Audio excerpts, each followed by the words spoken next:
very honored to be here this morning and to see so many people that are familiar to me on Sunday morning and so many people that are not familiar to me on Sunday morning, but very familiar to me other times. So, my name is Zan. Thank you for chiming in. My name is Zan Nix, and I'm going to be speaking about the subject of courage this morning. So, what is courage? How do we know when we're courageous? And how do we feel when we do have courage? And I'd like to have you just throw out some words that come to you when you feel like you've shown courage, how you feel. Empowered. Empowered. Strong. Gutsy. What is it? Gutsy. Gutsy. I like that. Afraid. Afraid. Full. Full. Proud. What is it? Proud. Proud. I can. Awake. Awake. Inspired. Inspired. Humble. Humble. So we know how it feels to have courage. And that's the kind of courage I want to talk about this morning. Sometimes we think of courage as those people that are courageous that we read about in the news. Like Captain Chesley Sullenberger, who executed the emergency landing of Flight 1549 in the Hudson River, saving 155 passengers and all of the crew. And all of those officers that ran into the World Trade Center on that morning of September 11th, 2001, and never came back out. And a lot of people through history that have inspired us by standing up for the rights that they knew were important, like Martin Luther King and Nelson Mandela and Rosa Parks and Mother Teresa. And we have so many other examples of courage. They are all beacons of inspiration for us to live our own lives with courage. But the courage I want to talk about this morning is something that's a little bit more subtle, and it's everyday courage. The kind of courage that it may not even be noticed. Excuse me for a second. Let's see if I can get this up a little bit.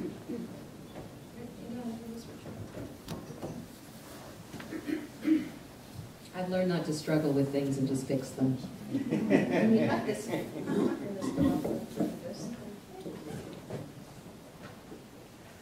I used to just kind of like pretend, but I don't do that anymore. Never works. Thank you.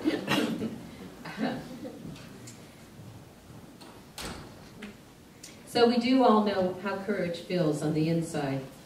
And the subtle kind of examples that I want to give and talk about this morning are things like last week when Norma asked Daniel to read the poem, God Loves Elephants. And Daniel shared with me after that he at first said, no, you know, somebody else can do it this morning. And then something came up to him, and I think it's courage, where he said, no, Norma, I think it's mine this morning.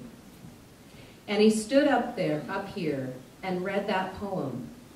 And how many of you that were here last week remember how beautifully Daniel read that poem?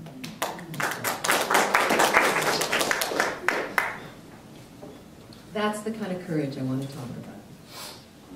The word courage came from a Latin word cor, C-O-R, which means heart. David White, one of my favorite poets, who I had the great privilege of spending 10 days in Ireland with, along with his best friend, John O'Donoghue, which you may know because Norma reads a lot of his blessings to us on Sunday morning. And you may know him also by the book Anam Cara, which is a very beautiful book. In this poem written by David White, it's called Self-Portrait, we hear him challenge himself to do this in his own poem to test where his voice is. Self-portrait. It doesn't interest me if there is one God or many gods. I want to know if you belong or feel abandoned, if you know despair or can see it in others. I want to know if you are prepared to live in the world with its harsh need to change you. If you can look back with firm eyes, saying, this is where I stand. I want to know if you know how to melt into that fierce heat of living, falling toward the center of your longing. I want to know if you are willing to live day by day with the consequence of love and the bitter, unwanted passion of your sure defeat. I have heard in that fierce embrace, even the gods speak of God. So Mark Nepo wrote this beautiful book on courage called Finding Inner Courage. And I would highly recommend it. It's a beautiful book. And his writing, having faced many challenges in his life, including cancer more than once, his writing is full of courage, full of gratitude, and full of inspiration. And Mark Nepo takes the word C-O-R and he adds E to the end of it, making it core. And he speaks of courage as living from one's core, or center, which enables us to face what life presents. Brené Brown, also a wonderful writer and one of my favorites, is well regarded on the research on shame, vulnerability, and courage. And she says in her books, The Gifts of Imperfection, that courage is one of the most important qualities that wholehearted people have in common. She goes on to say that ordinary courage is about putting our vulnerability on the line. And I really love that term, ordinary courage, because that's the everyday spiritual practice that builds resilience and creates compassion. It happens when we somehow find the way to speak from our hearts, even when we are experiencing fear. Somehow finding that solidness at our core that allows us to be real, to stand up for what we feel and believe is right. This is a very small example of ordinary courage, but I do believe that the small stuff does make a difference, and it's a very recent example. A few weeks ago, my dog Tenzing and I were running around the park, Lithia Park, and when we came around the corner, there were a couple of kids in a car that were driving really recklessly and were out of control and going all over the road and sliding. And I felt very scared. I felt like I was in danger and the dog was in danger too. And I did something, I responded in a way that wasn't really how I would normally respond. I might have responded as sort of a fight or flight. I might have run faster and hoped I could get away, but I also recognized that a lot of people use that road and not just me, and I was afraid not just for me. Or I might have, because I was really afraid, I might have turned around and said, "What the bleep are you doing?" you know? But I didn't do either one of those things. Actually, how I did respond surprised me. I stopped. I sat the dog down, and I looked at these boys, and I said, "You're really scaring me." And their response really surprised me. They looked at me sort of surprised and kind of embarrassed, and they said, "Oh, we're so sorry." And they drove off slowly. And I thought to myself as I was running off, I thought, you know, that wasn't really the way you normally do that, Zan.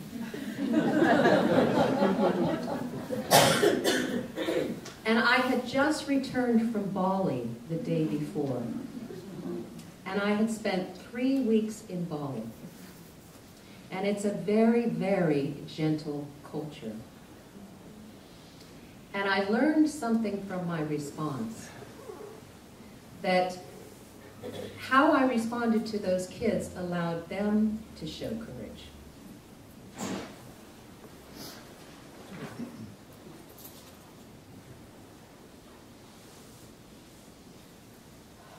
And the reason that I felt like I responded as I did is because I have been in that gentle culture.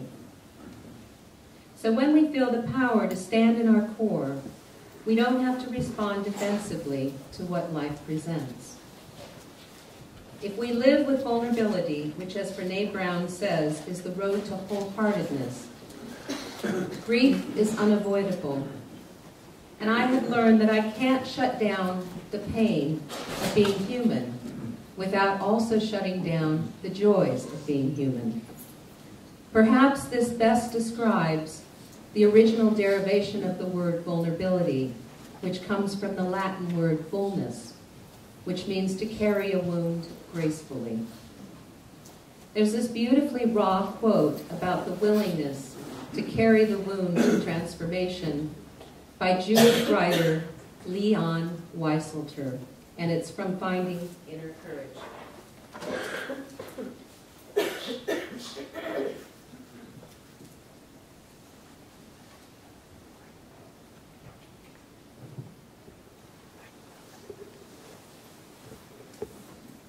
He says, there are circumstances that must shatter you, and if you are not shattered, then you have not understood your circumstances.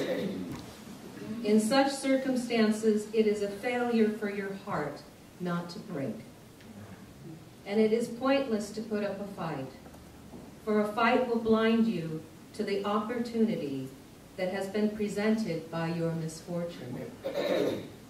Do you wish to persevere pridefully in the old life? Of course you do. The old life was a good life, but it is no longer available to you. It has been carried away irreversibly. So there is only one thing to be done. Transformation must be met with transformation. Where there was the old life, let there be the new life. Do not persevere. Dignify the shock. Sink so as to rise.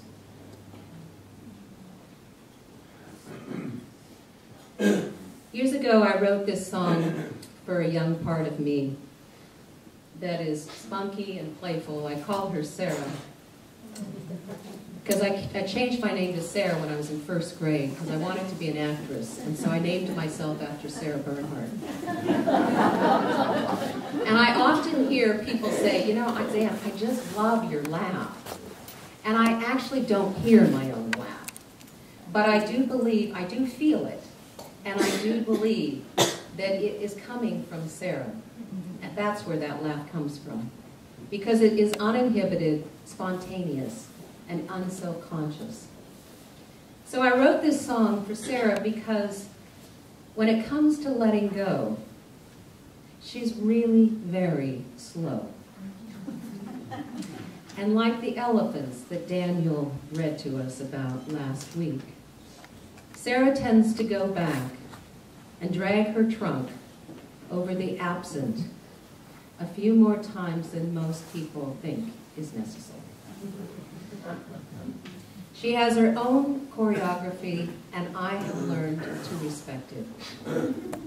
She sinks, but she does rise, wiser, heartier, and I am convinced her laughter has come from knowing how to cry. In fact, the word humor actually means fluid, like water. So this is still my favorite song that I've written, and it's on a CD called This Life that Richard and I produced together. And I'm warning you, it's not a good Buddhist anthem on detachment. But I read a book lately that reminded me of this song. And it said, the antidote for depression is softness.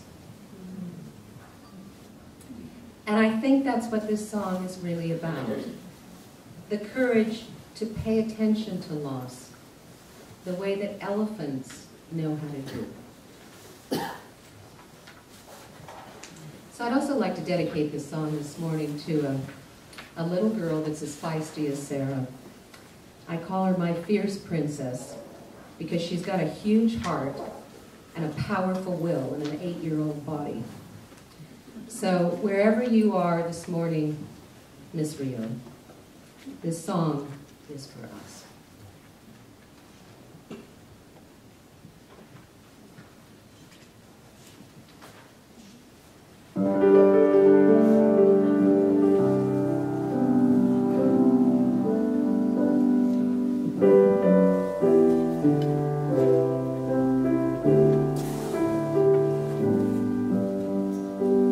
There's a child that lives inside me.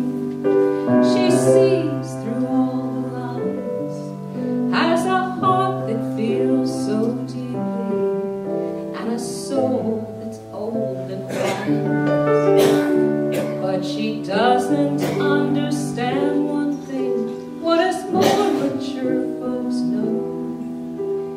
Some people were meant to stay, and others were meant to go.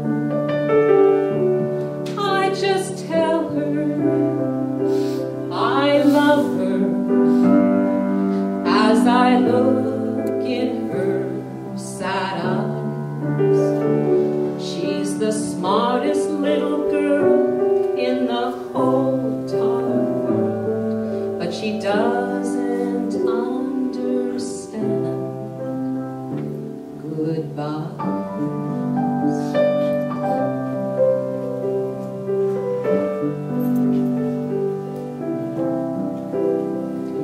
It's the natural cycle of life.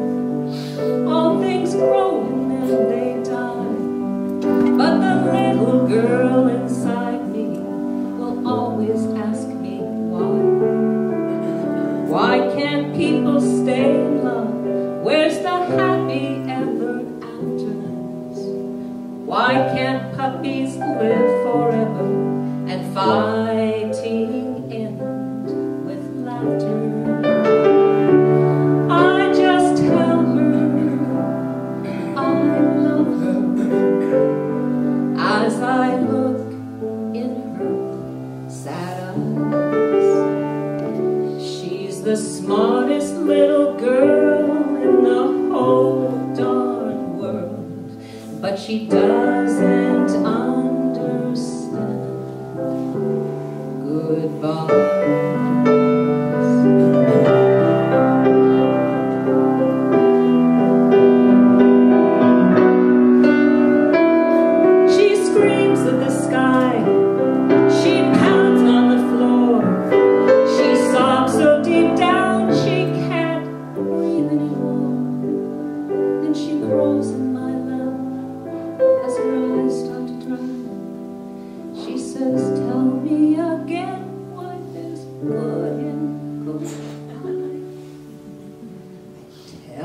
her I love her as I look in her sad eyes.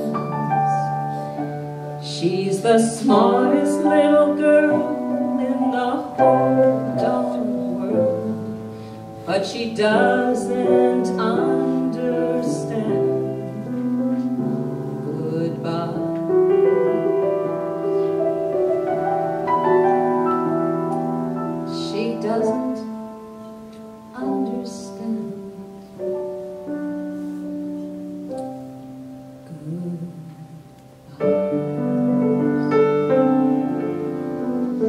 goodbye.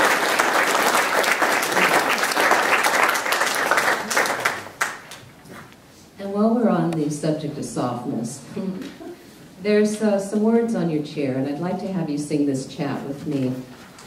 And as you're singing it, sing it to the part of you that really appreciates your own gentleness.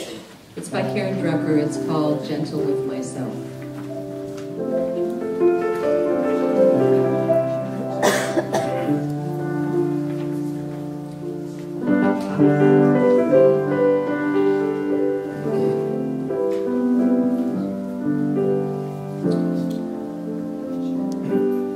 I will be gentle with myself.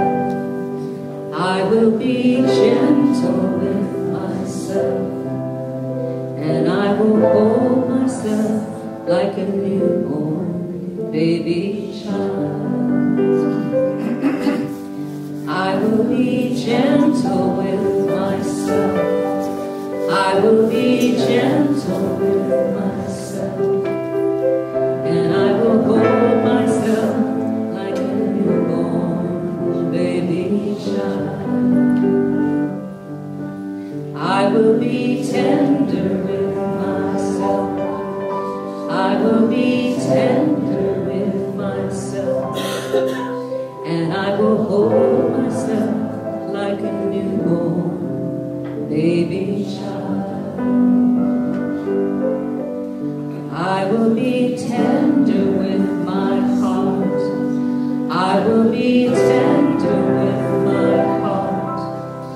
And I will hold myself like a newborn baby child. And I will only go as fast as the slowest part of me feels safe to go.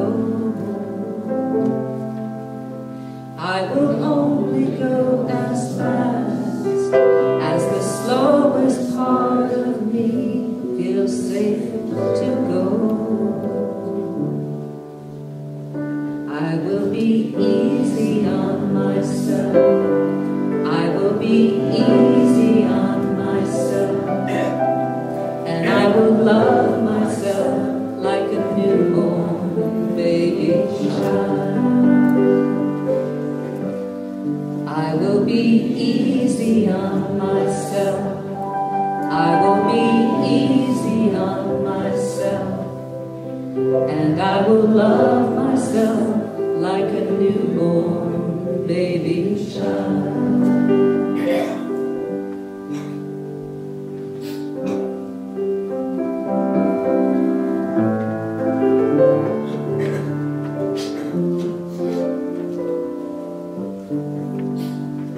And I will only go as fast as the slowest part of me feels safe to go.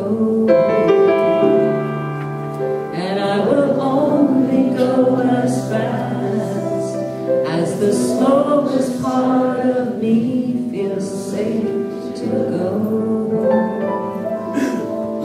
Now I know I am gentle with myself. I am gentle with myself. And I hold myself like a newborn baby child. I am gentle with myself. I am gentle with myself. And I hold myself like a newborn baby child. And I rock myself like a newborn baby child. And I hold myself like a newborn baby child. And I love myself like a newborn baby child. Thank you for singing with me.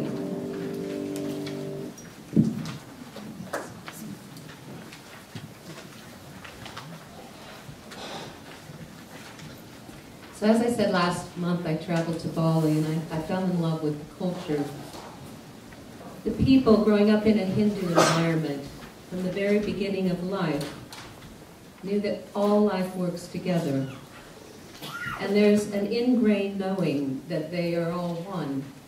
And it shows up in the most subtle ways, especially in the traffic. I was just amazed at the traffic and how everybody works together.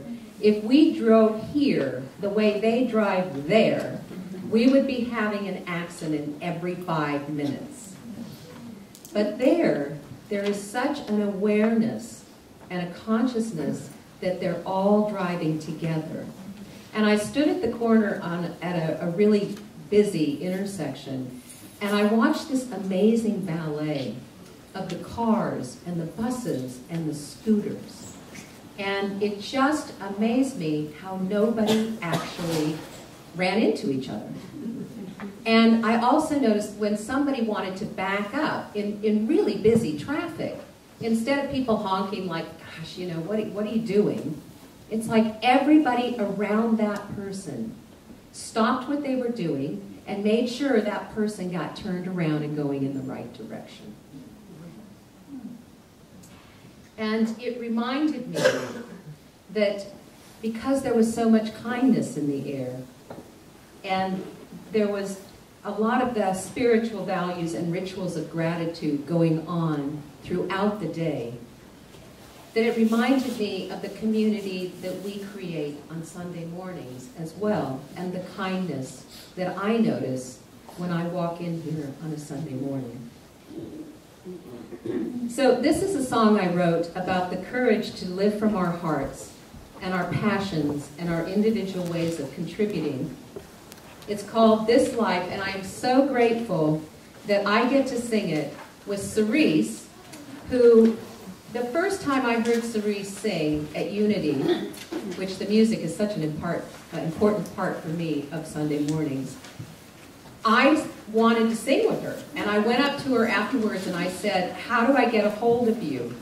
And I called her. She'll let you know. I called her the next day and I said, I don't care what I need to do. Have a lesson with you, whatever it is. I just want to sing with you. So I am so thrilled, Cerise, that you've agreed to sing this song with me. Me too.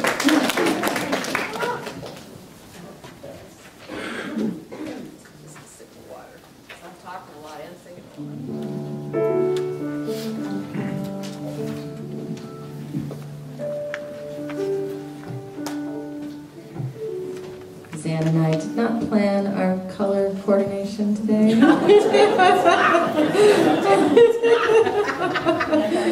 But hey, when the spirit says red and black. This is the title song of my CD, This Life. It's called This Life.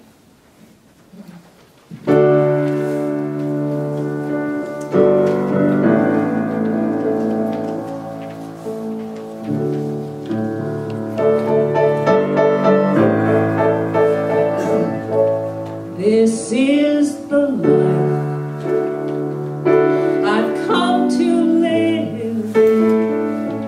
No more pretending. I'm just here to give all of my love, all of my tears, all of the longings that bleed through the pages of all of these years. This is my life, no apologies.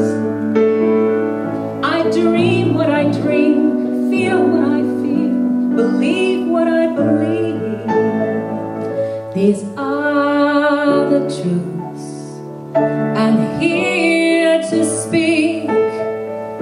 No more safe silence will hide deep in me.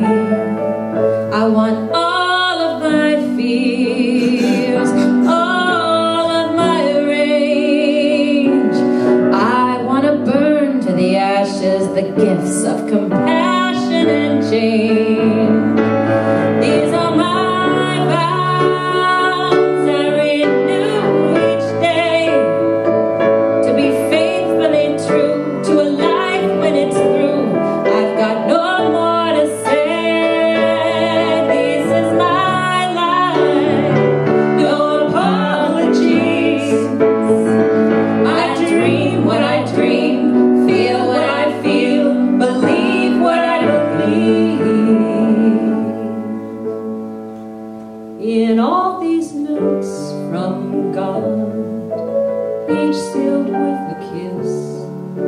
They say the word for wound came from the one for bliss. And there's shadow where there's light, where death there is rebirth. Just live your own wild poems now. There's no reason left to search. For these are my dreams.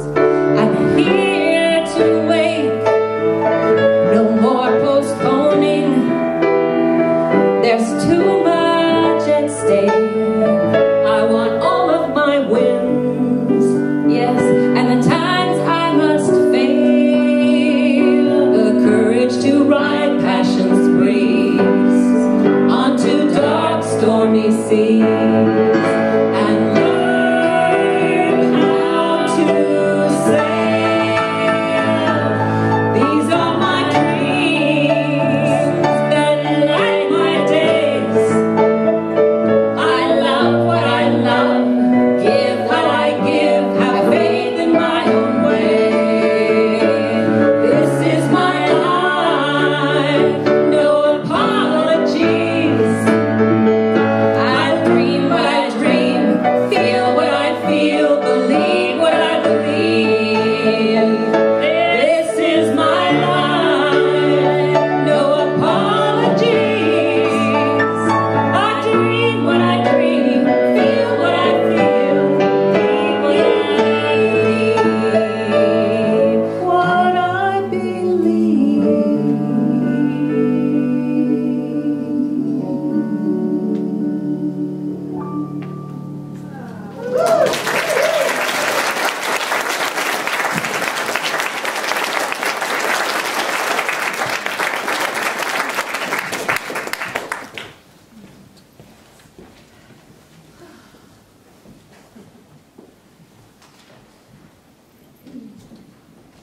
I got 2 mics, I'm not going to talk out of 2 mouths.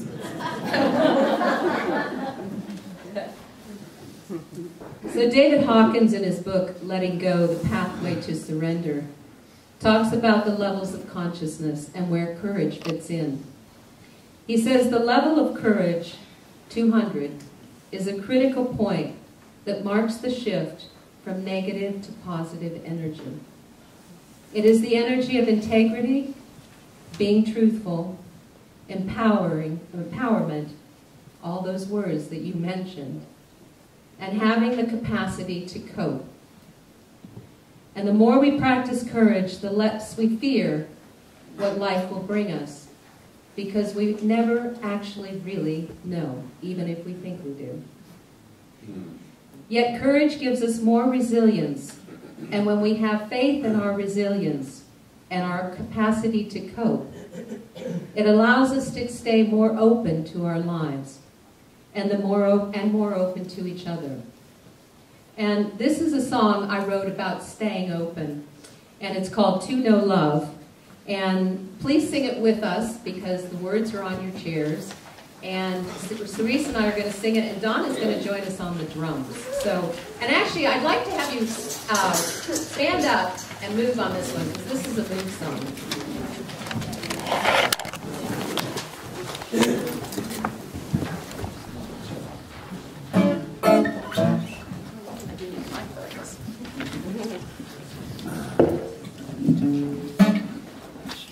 Yep.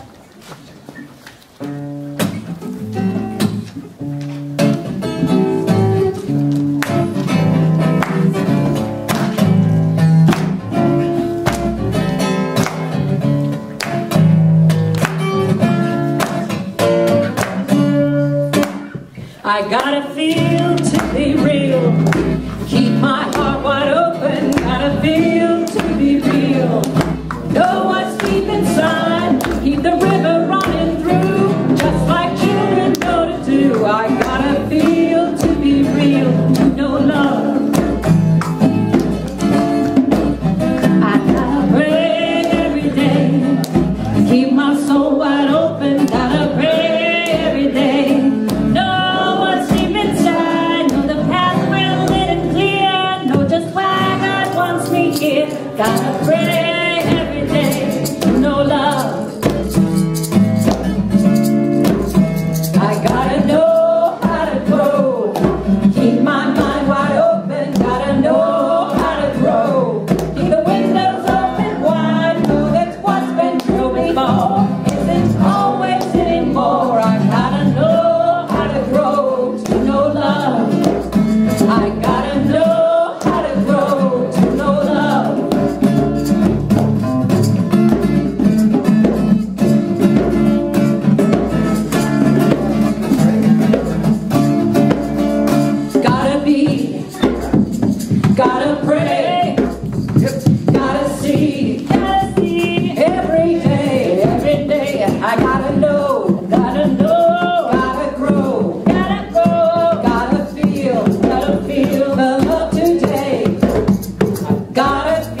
Well, I'm certainly not courageous all the time, but I can say without reservation that my life is more alive, it's more wholehearted, it's more passionate, it's more creative, and filled with love because I have an intention to be. I'd like to share with you now 5 vows that I've made to myself to help me remember how to live with that intention. And I do think these vows are like a spiritual practice, and they aren't always easy. It really feels good to me when I do one of them well, and I try to learn as much as I can when I don't. So, number 1, I vow to meet every situation with vulnerability and an open heart. I try to remember that we're all doing the best we can and be kind to others and to myself. That I'm not in this thing called life alone, and that there are no accidents when it comes to who shows up in my life. I am reminded of this by people that come into my life that are challenging and difficult, as well as the amazing, loving friendships I have, which I see a lot of you in this room this morning.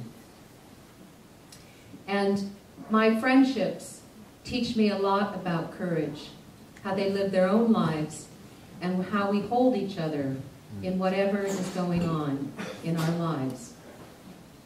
This is a poem I wrote many years ago, and I was sitting by the fire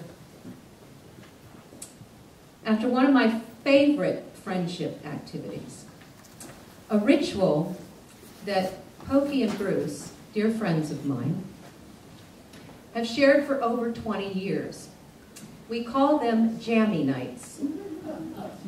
Somebody makes dinner, somebody brings the movie, it's usually pop, somebody brings the champagne, and whoever's house we end up at, we always arrive with our jammies and our slippers on. And we've been doing this for 20 years. And it doesn't matter if the movie sucks, because the evening is always fabulous.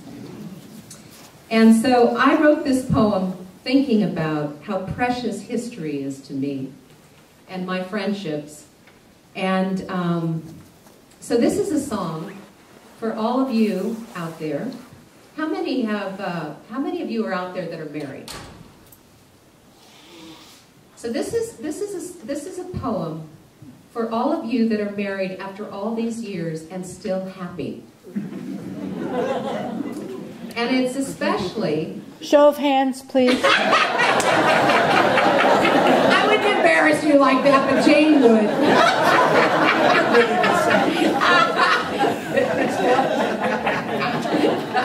And it's especially for my friends Tom and Jamie, who just got married legally last month after 33 years of being in love.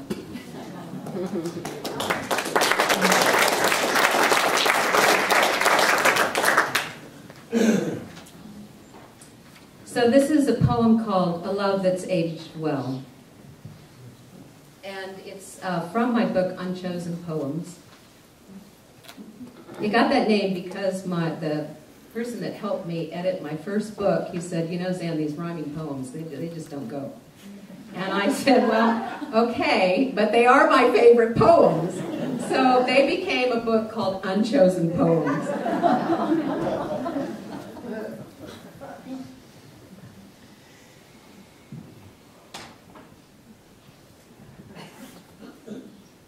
A love that's aged well. If I were lonely, bored, or blue, I'd be grateful for the likes of you. A blissful day, an erotic hour, would turn this bud into a radiant flower. But flowers bloom and then they die, and lust a drug that's gotten me by. No, I think at this time I'll spend my days reading, writing, and going to plays, laughing with friends, and in quieter reflection, building passion for my own soul's direction. And who can say where this will lead me? Certainly out of the arms of folks who don't feed me. And based on God's record, when the timing is right, I'll be given the friendship I've dreamt of that night. Not just with a bee pollinating each bud, but with a man who loves deeply and gets his hands in the mud. Now, don't get me wrong, I think lust is swell. It's just not precious, like love that's aged well. Through years of growing, and laughter and sorrow, there's a richness in two lives that share history and tomorrow.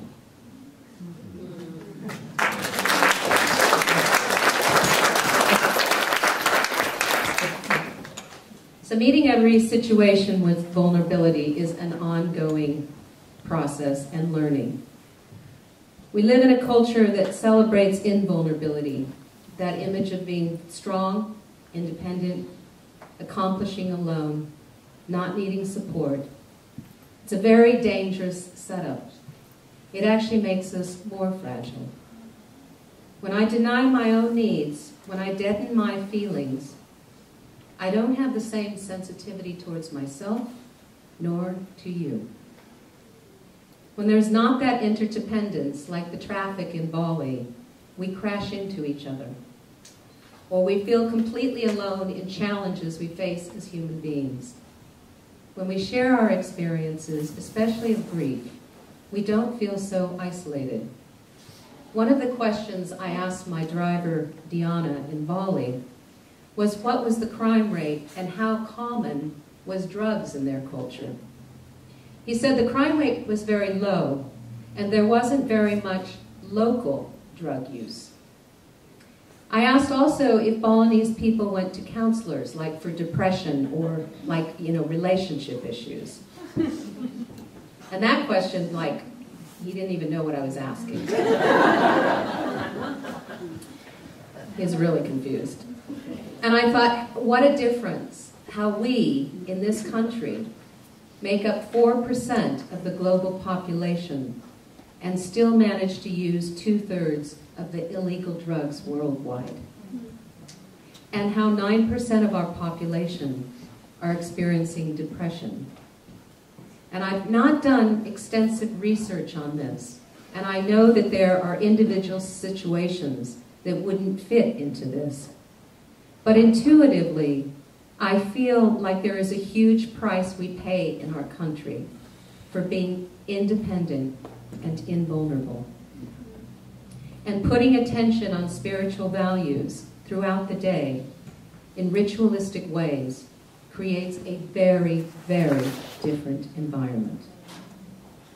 There's a touching story in Nepo's book about one of the ways not feeling and unresolved grief gets projected out innocently.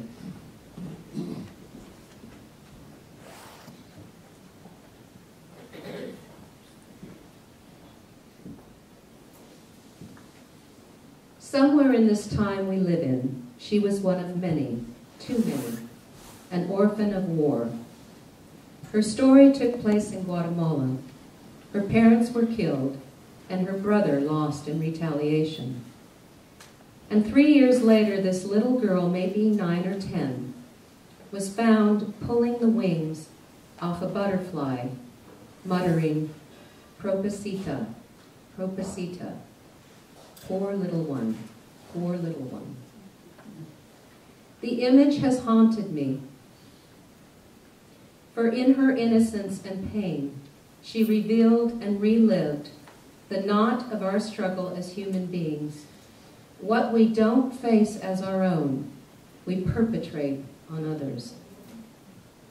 I'm in no way blaming this little one. She was just a tiny angel sent to remind us. But it has worked on me, the struggle she enacted for us all.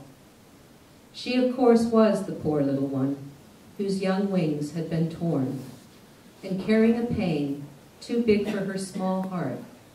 She was, I think, trying to alleviate her pain by acting out her wound on something else. This, to me, is the source of much of the pain we cause in this life. Every time my heart breaks, I find myself wanting to be a little kinder. I want to face whatever the injury has brought up for me so it doesn't go into shadow. I want to learn from my experiences, knowing that is precisely why I am having them. I don't want to end up pulling off your wings without even knowing it. This takes courage to self-reflect, be accountable, and not to blame. It means facing, feeling, and accepting my own pain. That kind of vulnerability is actually real strength. It's a lot about what Norma's journey to completion work is about. So that was number one, meeting every situation with vulnerability and an open heart. Number two, I vow to be authentically myself. This is a poem I wrote about the importance of being interesting to ourselves, and it's called Live an Interesting Life. You already know it's not funny. Live an interesting life. If for no other reason than the Match.com profile you may write one day, live an interesting life. One you want to write about, reflect upon, share one night with a dear friend over a margarita and a thin crust pizza. Live with range, courage, honesty. Follow the subtle stars and faint voices.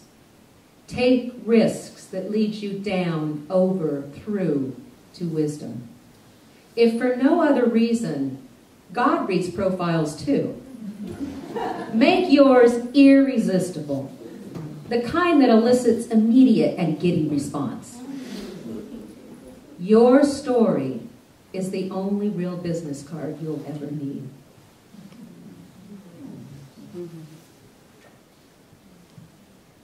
So most of us have a much bigger repertoire of expression than we show the world. And one of my favorite quotes by Emile Zola is, "I am here to live out loud." And another one I love was written by Florida Scott Maxwell when she was 80 in a book called The Measure of My Days. And she said, "When you truly possess all you have been and done in your life, you are fierce with reality." I have an intention not to mute myself, to laugh spontaneously, sing freely, dance wildly, love openly, teach passionately, and ask the questions everyone in the room is afraid to ask. We all have our innate expression that's different than anybody else's, and being true in that expression gives us courage. I want to keep discovering things in myself, no matter how quirky, so I know and love the whole range of who I am, and so I can love and understand and accept the whole range of who you are. The truth is, I think being normal is highly overrated, whatever normal is. I don't know, now somebody's got to tell me. Because I think that realization came really early for me when I was a child, and I think it started, I was already out of the box. It got enlivened through a love for theater, especially musical theater. I have this funny memory of when I was in first grade, and I sort of got musical theater mixed up with real life. And so when somebody asked me a question, I started singing the answer. And that response turned into a lot of embarrassment in the moment, but it also turned into this poem years later, and it's called Innocence.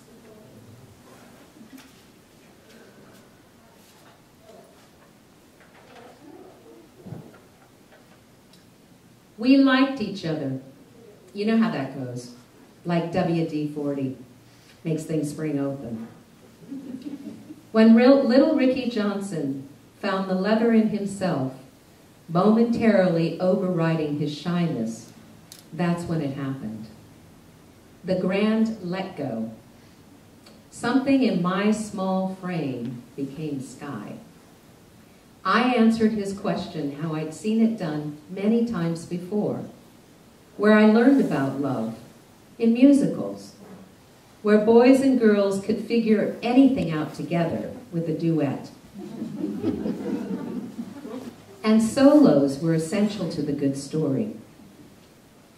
I belted out my answer good, in the key of B, a feisty note for commitment, before I realized, suddenly, I was not in my bedroom pretending to be Julie Andrews to a handsome Christopher Plummer in The Sound of Music. No, I was standing before a very shocked Ricky Johnson, knocked off his game, the one he wasn't even sure of to begin with. I didn't know how to transition, so I stood there silent, pretending the party thrown from my lungs never happened. A frozen, blended milkshake of shame pouring into invisible. Poor Ricky hung on as long as he could without something like knowing, then turned and ran away. We never looked at each other the same way again. And when summer came, Ricky and his family piled into their green '56 Ford ranch wagon and moved their futures to Colorado.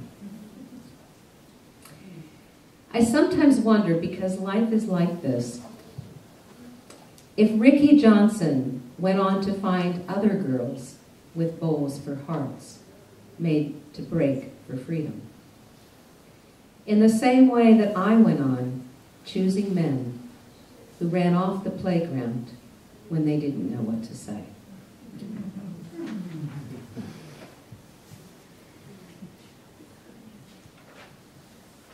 I love creating environments where people feel free to be with themselves without editing.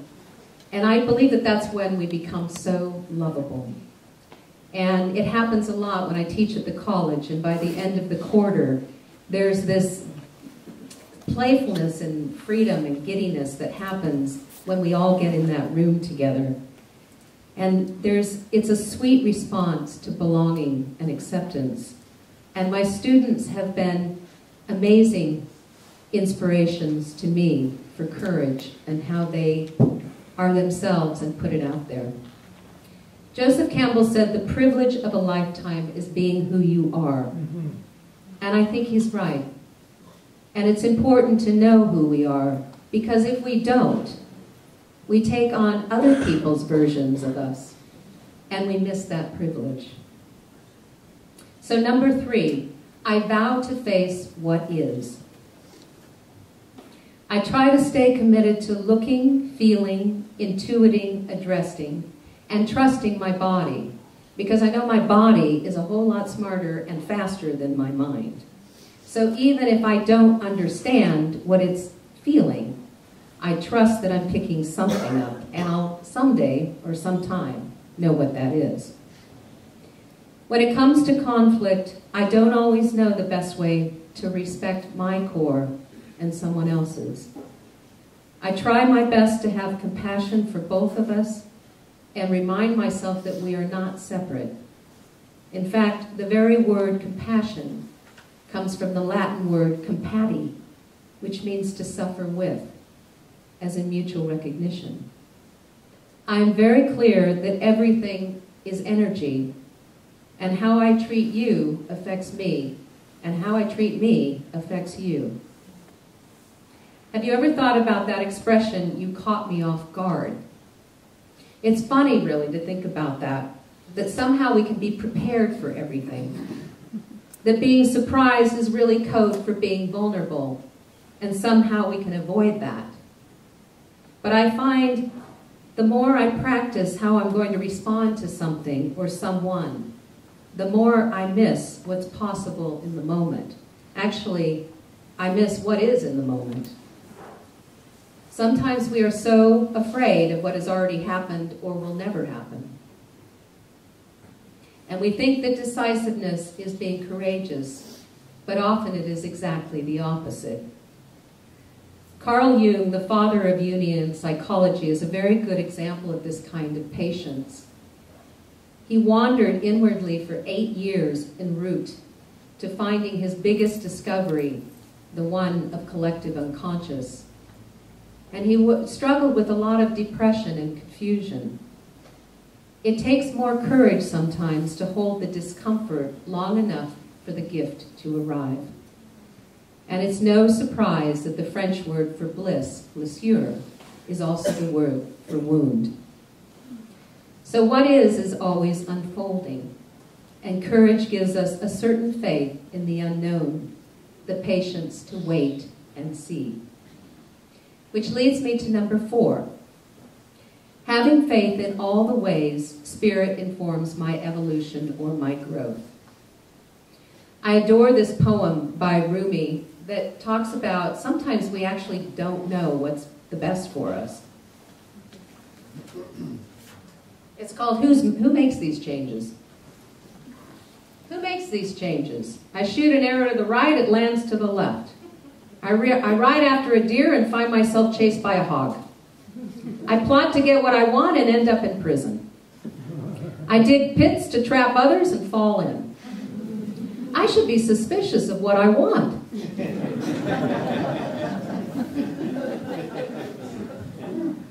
I've come to the realization that everything, and I mean everything, that unfolds in my life is God. That what is God. In very real and mysterious ways. I'm drawn to what I need to help me. I'm drawn to what I need to help me learn. And this is a poem I wrote many years ago about that understanding, about how everything that arrives in parts makes sense in the big picture after enough time passes, when there's more perspective, and it's called The Work of Angels.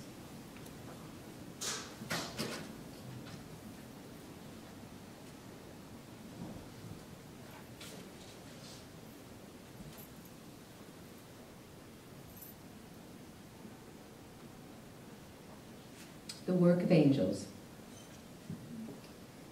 The men I've loved and the men I've known and loved have been mirrors to my soul. Each sent to be a teacher, each played a noble role. In retrieval of all the pieces I'd lost as an innocent child, in the finding of my voice that's grown clear and deep and wild. Some did it through support, others indifference or oppression. Yet whatever form the gift, I am left with this confession, that I understand how angels work. They are loving, real, and wise. No accidents were on my path, no wasted unions or wrong goodbyes. So Mark Nepo talks about the difference between enduring and endearing. Enduring, he says, is to suffer patiently. Endearing, he says, comes from en, to go into, to cause to be, and dear, beloved. So endearing is to go into the beloved. And every time I've been hurt and could take that experience and integrate it into my life and make something positive out of it, I feel the process that Nepo talks about, of going from enduring to endearing. Václav Havel says, hope is definitely not the same as optimism.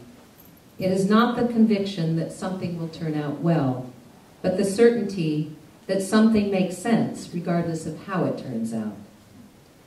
This is a poem about that kind of certainty called Blink, and it's written by Morton Marcus. It's one of my favorite poems. You've got to love life so much that you don't want to miss a moment of it, and pay close attention to whatever you're doing, that each time you blink, you can hear your eyelashes applauding what you've just seen. In each eye, there are more than 80 eyelashes, 40 above and 40 below, like 40 pairs of arms working, 80 pairs in both eyes, a whole audience clapping so loud you can hardly bear to listen. 160 hands batter each other every time you blink. Bravo, they call. Encore, encore. Paralyzed in a hospital bed, or watching the cold rain from under the bridge. Remember this.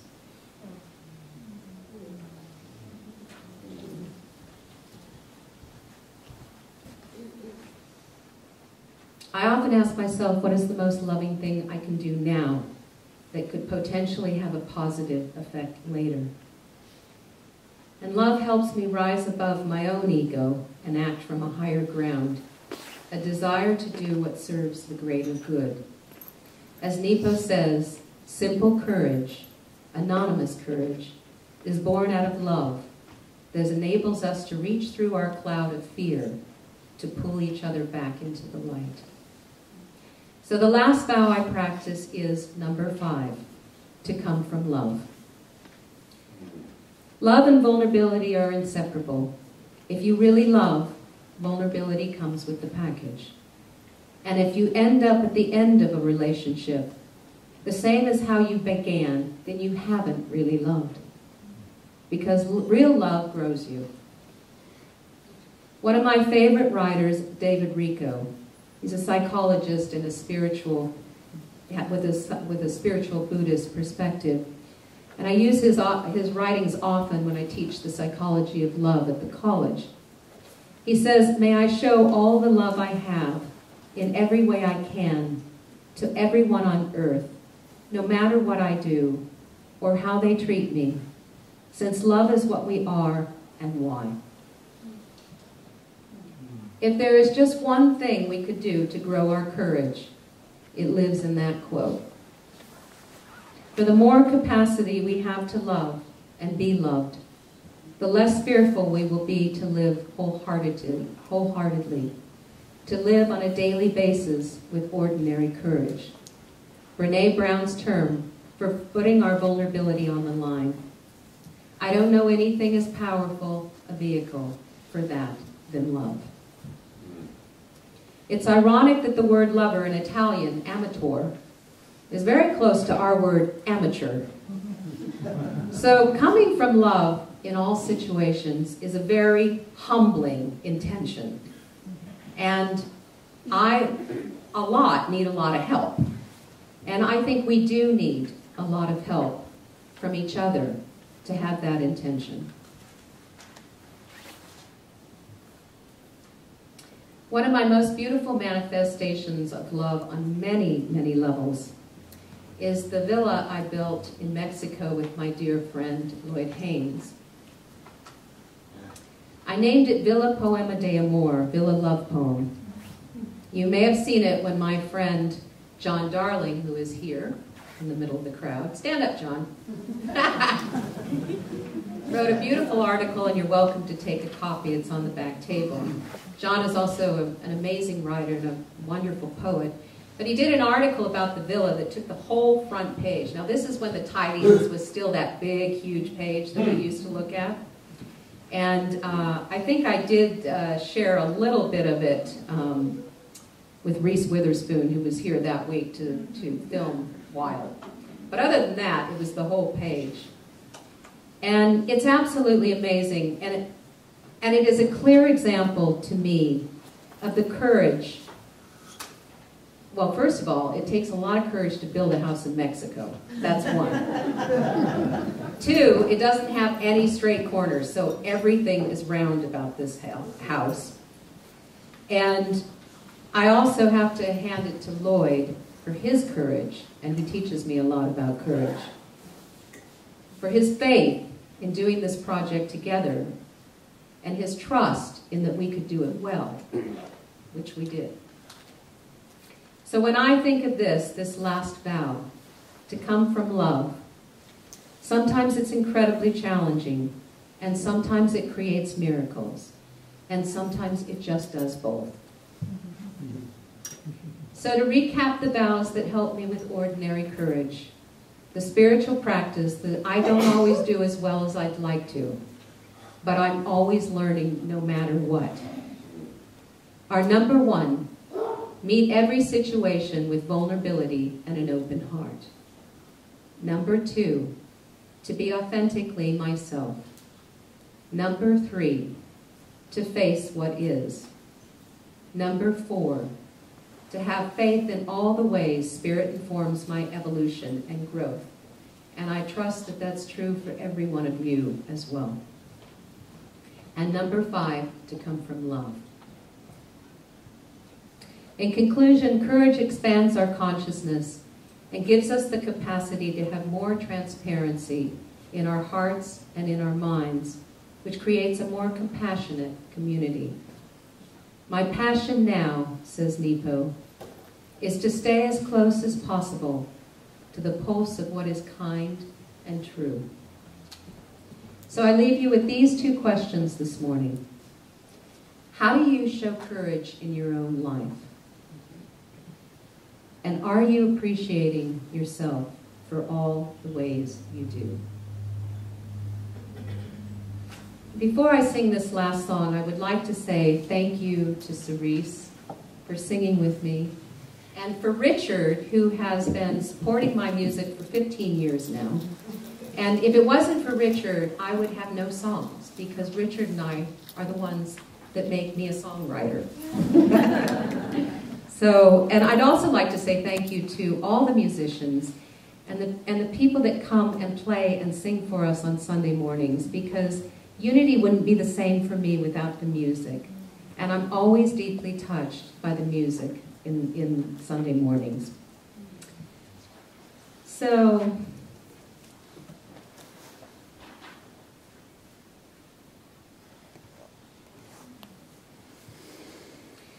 this is the song called Life, and I'd like to have you sing it with me. It's the last song, and then we'll move into our circle.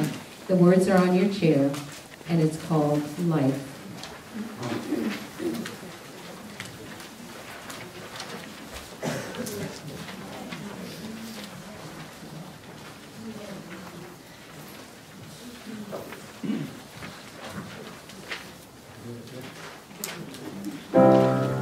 Hold up.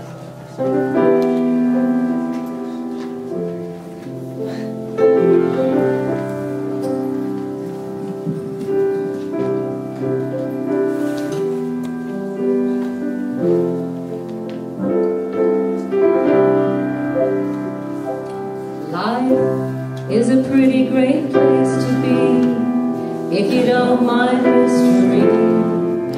You can keep an open mind and dance when the coals are burning hot, and forget them when they're not, and just move with the energy and revel in the sunshine when it's on your face, and put a layer on when winter takes its place. Love is a very sweet place to be if you don't mind company and a little bit of pain sometimes, for we are connected at the source, and life will take its course and bring us into unity. I feel a family growing based on love and trust. There's such a flock of angels watching over us that I feel a hope I've never felt, that the hardest frost will melt and a new landscape will come in view. For Earth, when in love and light and grace we begin to take our places and each do what we came to do, it doesn't have to be the way it's always been. We can break the patterns now and start again. In love, a very sweet place to be if you don't mind harmony, if you can keep an open heart and dance